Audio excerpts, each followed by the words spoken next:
Bismillahirrahmanirrahim. Assalamualaikum warahmatullahi wabarakatuh. Selamat pagi anak-anak kelas 6 yang sholih dan sholihah. Alhamdulillah, hari ini kita bertemu kembali dalam pelajaran tematik. Masih di tema 1 subtema 3.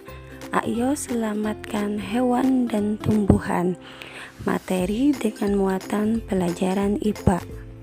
Cara pelestarian hewan dan tumbuhan. Indonesia menjadi negara yang memiliki berbagai jenis hewan dan tumbuhan. Oleh karena itu, keberadaan hewan dan tumbuhan harus kita lestarikan agar tidak punah atau berkurang. Kemudian, rantai makanan terjaga populasinya. Kemudian ekosistem terjaga, dan yang terakhir dapat dimanfaatkan untuk sumber belajar untuk mengembangkan ilmu pengetahuan. Beberapa upaya yang dapat kita lakukan untuk melestarikan hewan. Yang pertama, membuat suaka marga satwa, taman nasional.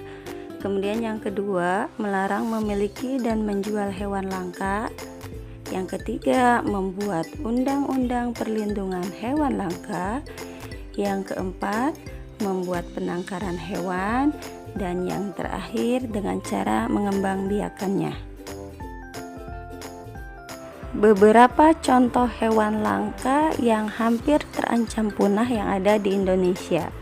Ada badak bercula 1, burung cendrawasih, burung jalak Bali, kemudian ada komodo, orangutan, dan harimau Sumatera. Selanjutnya adalah cara pelestarian tumbuhan. Yang pertama, bisa dengan mengembangbiakan tumbuhan yang sudah kita manfaatkan.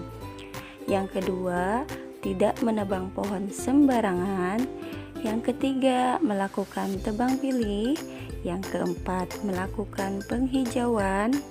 Yang kelima, pelestarian tumbuhan secara in situ dan ex situ. Dan yang terakhir, dengan mengembangbiakan tumbuhan langka dengan cara kultur jaringan.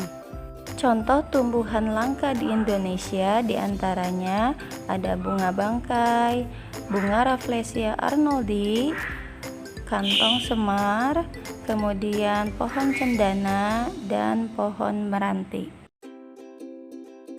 Seperti yang udah Ibu jelaskan sebelumnya, bahwa hewan dan tumbuhan dapat juga dilestarikan dengan dua cara, yaitu melalui pelestarian in situ dan ex situ. Apa itu pelestarian in situ? Pelestarian in situ adalah pelestarian yang dilakukan pada habitat asli hewan atau tumbuhan tersebut berada. Contohnya seperti suaka marga satwa, hutan lindung, dan taman nasional. Yang kedua adalah pelestarian ex situ, yaitu pelestarian yang dilakukan di luar habitat aslinya. Contohnya seperti kebun botani atau kebun raya Bogor misalkan, kemudian taman safari, kebun binatang, dan penangkaran hewan. Di tempat pelestarian ex situ biasanya dilakukan kultur jaringan terhadap tumbuhan yang akan dilestarikan. Kultur jaringan yaitu metode perbanyakan tumbuhan yang dilakukan di laboratorium. Kultur jaringan tumbuhan melibatkan tumbuhan yang tumbuh dalam media buatan dalam kondisi steril dalam tabung reaksi, toples, atau cawan petri. Kultur jaringan ini bertujuan mempercepat perkembangbiakan tumbuhan sehingga waktu tanam lebih singkat dibandingkan jika dikembangbiakan dengan biji. Mengembangbiakan tumbuhan langka dengan cara kultur jaringan seperti tanaman anggrek juga dapat dilakukan sebagai upaya pelestarian tumbuhan agar terhindar dari kepunahan. Nah, anak-anak, setelah mendengarkan penjelasan dari Ibu, Selanjutnya, kalian mengerjakan latihan soal di halaman 86, nomor 3, 4, dan 5. Alhamdulillah, pelajaran hari ini telah selesai. Kerjakan tugasnya dengan baik ya. Tetap semangat. Wassalamualaikum warahmatullahi wabarakatuh.